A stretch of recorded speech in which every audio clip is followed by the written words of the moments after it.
Truck drivers are sounding the alarm about the state of their industry, from rampant unpaid work to dangerous parking.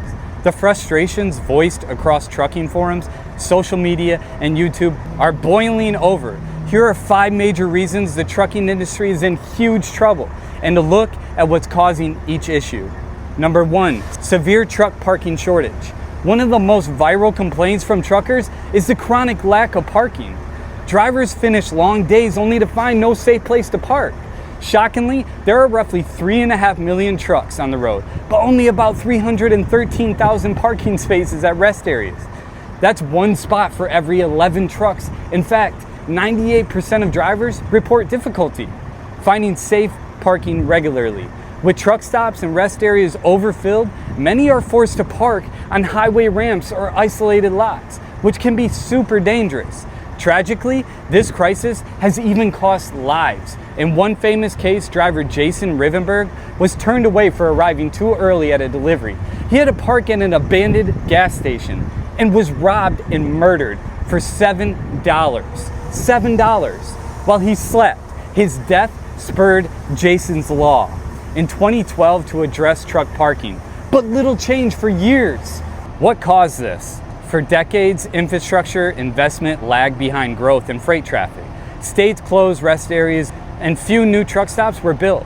Even as more trucks hit the road, lawmakers long ignored the severity of the parking shortage. And only now are officials starting to respond with funding. For example, a recent $275 million federal program to expand truck parking. In the meantime, drivers take matters into their own hands. About 58% admit to parking in illegal or undesignated spots multiple times per week just to get their mandated rest. The parking shortage is not just an inconvenience. It's a safety crisis affecting drivers' well-being and the supply chain's efficiency. Until significant new capacity is added from both public rest areas and private truck stops, truckers will continue to struggle to find a safe place to sleep each night, putting them and others at risk. Number 2 is grueling hours and little home time. The 14-hour rule is straight cancer. One trucker ranted online, a sentiment shared by many. Current hours of service regulations give drivers a 14-hour window each workday, with up to 11 hours of driving before they must stop. The problem is this clock never stops ticking once your day starts. If a driver spends 5 hours loading at a shipper in the morning, that time eats away at their clock. Dispatchers often pressure drivers to maximize every last minute of that 14-hour on-duty window, even if it means driving tired or skipping breaks, because any unused time is lost revenue. Electronic logging devices, ELDs, make every second trackable, so drivers feel they're racing a clock all day. This leads to enormous stress and sometimes unsafe behaviors. Rushing in traffic, driving fatigue to beat the clock, as one veteran put it. I used to take breaks as needed. Now, with e-logs, I find myself running harder to avoid wasting time. It's unsafe. On top of the daily grind, long-haul truckers often face weeks away from home. It's not uncommon to be on the road 2 to 3 weeks straight with only a couple days at home before the next tour. Missing family events, sleeping in a truck every night, and the mental isolation of the job all wears drivers down. In surveys, over half of truck drivers say that too much time away from home is the biggest downside of a trucking career. Many drivers feel they're treated like machines, expected to stay out indefinitely and run whenever dispatch calls. Personal life can be damned. This lifestyle causes burnout and high turnover. What caused this? The nature of trucking has always involved long hours and long distances, but regulatory and industry changes have made it more punishing. The rigid 14-hour HOS rule, enforced by ELDs since late 2017, removed this small flexibility drivers used to have to nap or stop when needed. So now any delay directly cuts into a driver's earning hours. Dispatchers and trucking companies under tight delivery deadlines and thin margins push drivers to exploit every legal minute of driving time. Meanwhile, driver pay structures, see reason number 4, give no reward for stopping early or taking a break. So there is constant pressure to keep moving. Finally, the industry's practice of keeping drivers out for weeks is driven by economics. It's cheaper to have one driver haul multiple loads cross country than to relay or swap drivers. All of this adds up to an exhausting, soul-crushing schedule. It's no surprise that long hours and time away from home are cited as top reasons drivers quit. The trucking industry is essentially facing a driver quality of life shortage, not just a driver shortage. Fewer people are willing to tolerate these grueling conditions. Unpaid detention. Ask any trucker about sitting on a loading dock, and you're likely to get an eye roll or an angry story. Seriously, drivers routinely spend hours waiting for shippers or receivers to load and unload freight. This waiting is called detention time, and it's one of the most hated aspects of the job. In 2023, drivers were detained, waiting over 2 hours on nearly 40% of their stops. The average truck driver lost between 117 and 209 hours last year, just sitting idle at customers' facilities. That's 5+ days of wasted time per driver per year on the low end. Industry-wide, all this detention time added up to 135 million hours of lost productivity in 2023, equivalent to $15 billion in cost, with a B. Yet despite this massive waste of time, drivers often don't get paid for most of it.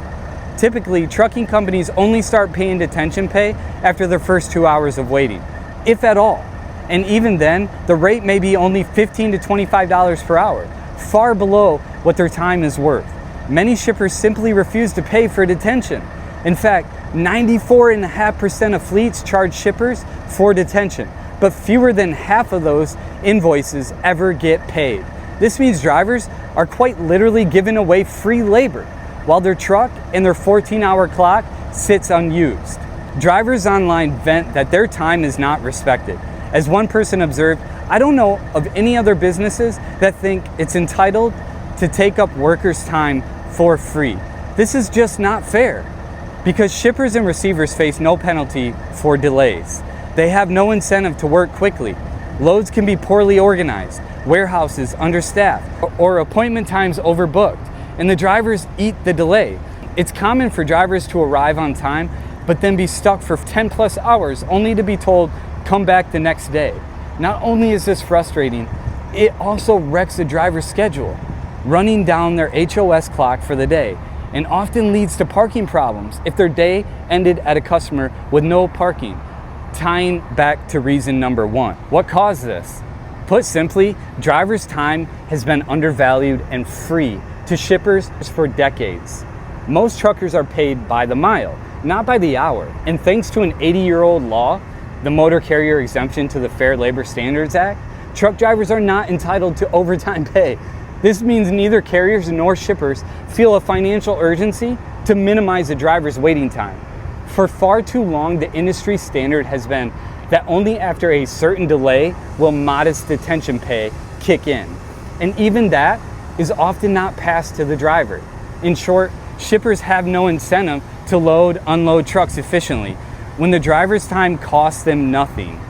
Recent years have seen louder calls to address this. Truckers have petitioned regulators to mandate higher detention fees. For example, $100 an hour to the driver, and enforce timely loading and unloading rules. But until strong policies or market pressures force shippers to value truckers' time, drivers will continue to be treated as free warehouse labor, burning hours for nothing. This systemic disrespect of drivers' time is driving many out of the industry and absolutely contributes to trucking's current troubles. For all the sacrifices truckers make, long hours, weekends away, physical risk, you'd think they'd be well compensated. Think again.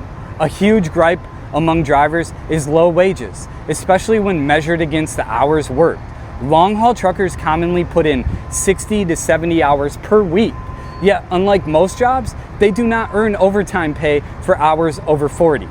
Thanks to an old exemption in labor law, trucking companies are not required to pay time and a half for overtime. Instead, most drivers are paid per mile.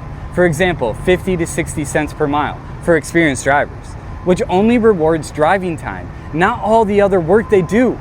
As a result, drivers spend countless unpaid hours on essential tasks, fueling the truck, conducting pre-trip inspections, waiting on repairs or dispatch, and of course, all that time detained at shippers.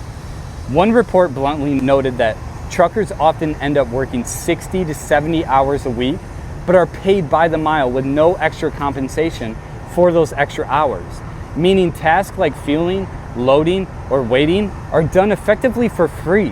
When all those unpaid hours are factored in, a trucker's real hourly wage can be shockingly low, sometimes barely equivalent to a minimum wage in a bad week. Yes, sir. The pay in this industry is just ridiculous. We gotta fix it, man. All right, driver, we'll talk to you later. It's no surprise that pay is the top factor drivers cite for leaving the industry. In one recent survey, nearly half of Americans said they'd consider trucking as a career if pay were higher, and almost the same number would quit their current job to be a trucker if truck drivers earn more. Trucking has historically been a blue-collar, middle-class job, but many drivers feel that the juice isn't worth the squeeze anymore. Why work such a tough job for such middling pay? The situation is even worse for certain segments. For example, some local and port truck drivers are misclassified as independent contractors and paid by the load, resulting in take-home pay that can be abysmal after expenses. Overall, stagnant per mile rates, which haven't kept up with the inflation in many years, and the lack of overtime pay make drivers feel financially exploited. As one economics professor put it, at the margin, people decide, is it worth it to work that hard if I'm not making any money? A very rational decision is to quit and do something else. This low pay reality is fueling the high turnover and retention problems in trucking. What caused this? The low pay problem is largely structural. The overtime exemption for trucking, dating back to 1938, was initially meant to prevent excessively long hours, but in practice, it now just prevents drivers from earning fair overtime pay. Carriers have every incentive to keep drivers running as long as legally possible without extra pay, and they do. The pay per mile system became standard decades ago, and while it works, during driving time, it completely fails to account for all the non-driving work a driver does. Essentially, the system banks on free labor from drivers for anything that is not driving down the highway. Additionally, the industry's competitive nature means many trucking companies try to cut costs, and driver wages have historically been one of the first targets.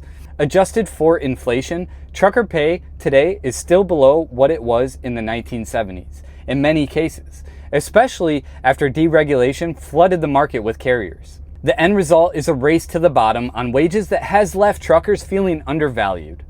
Efforts are underway to change this. For example, proposed legislation in Congress, the Guaranteeing Overtime for Truckers Act, would abolish the overtime pay exemption. If passed, that would force companies to pay time and a half after 40 hours, fundamentally changing the pay structure.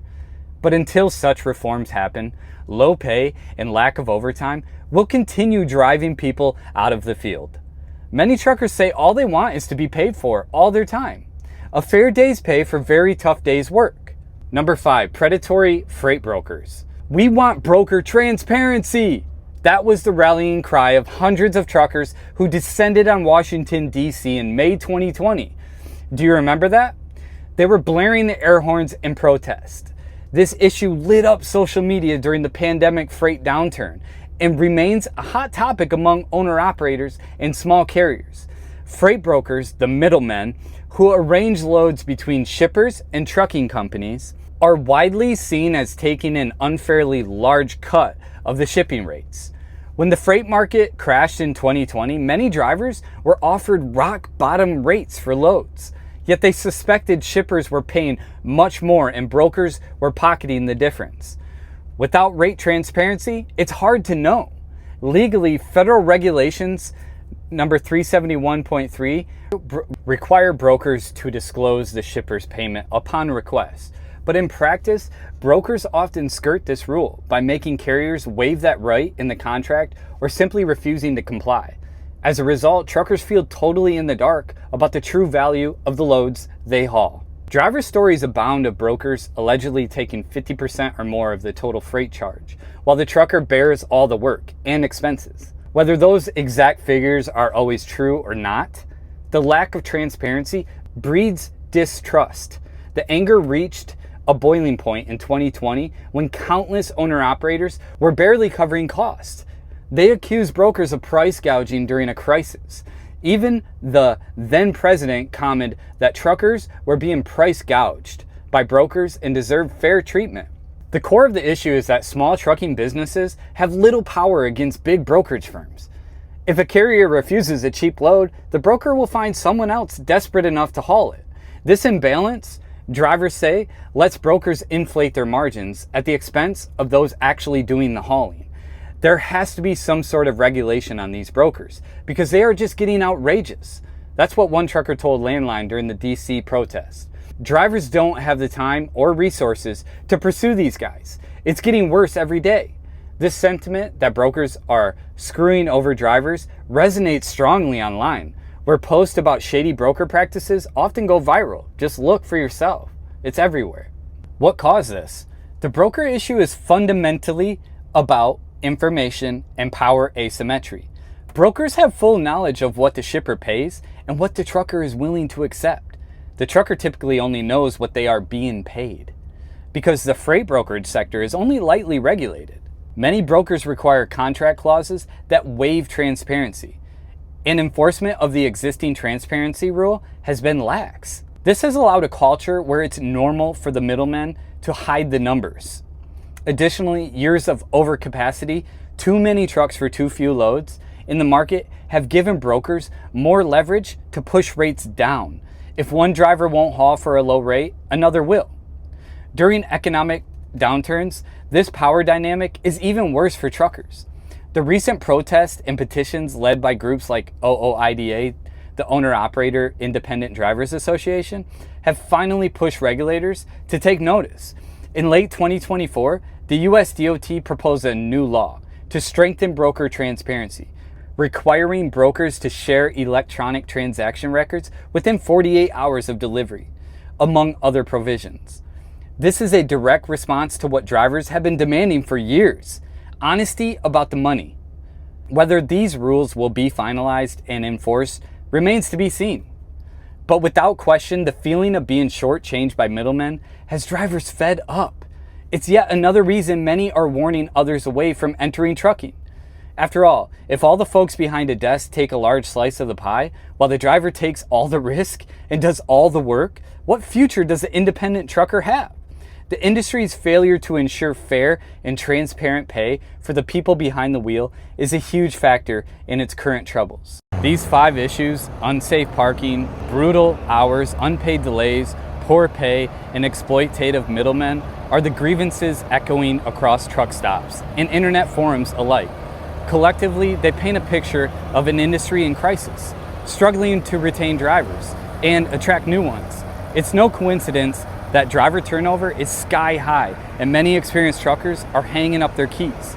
As one research report noted, the so-called driver shortage is really a retention problem driven by low quality of life and compensation. In other words, if trucking companies and policymakers don't address these core issues, the industry's woes will only deepen. The good news is that these problems are finally getting attention, from new truck parking funds to proposed laws on overtime pay and broker transparency. But change cannot come fast enough for America's truck drivers. If the industry wants to survive and keep goods moving, it must start treating drivers' time, safety, and livelihoods with the respect and fairness they deserve. The voices of drivers are loud and clear on these reasons why trucking is in trouble. Now it's up to the industry to listen and act before it's too late. I appreciate you driving, and so does every other driver in the trucking industry. Make sure you sound your alarm with me, and let's send this video to the White House.